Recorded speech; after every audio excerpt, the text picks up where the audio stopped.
When you talk about Yusuf alayhi salam, how many of you have ever heard that you should read Surah Yusuf when you're sad? How many of you have heard that before? Do you know where we get that from? I actually believe that it is a sunnah to read Surah Yusuf when you're sad. Even though the Prophet ﷺ did not tell us when you're sad, there isn't necessarily a hadith where the Prophet ﷺ explicitly says, when you're sad, read Surah Yusuf. Allah subhanahu wa ta'ala revealed Surah Yusuf to the Prophet ﷺ in the worst year of his life, Am al-Huzn. In Am al-Huzn, which was the year of grief. And I want you to think about this. He's boycotted. He's been run out. He's a fugitive. His wife is dead. His uncle is dead.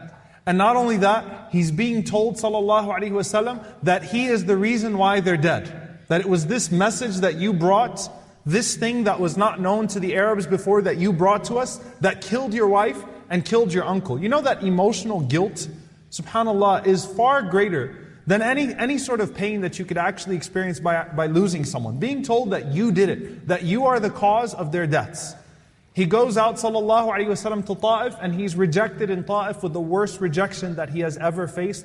And he faces the worst day of his life when he is completely turned away. So he is facing dead ends in every single aspect of life, and Allah reveals to him Surah Yusuf to comfort him. And so it's a sunnah for us as well to go to this magnificent surah when we find ourselves in huzn, when we find ourselves in grief, and to reflect.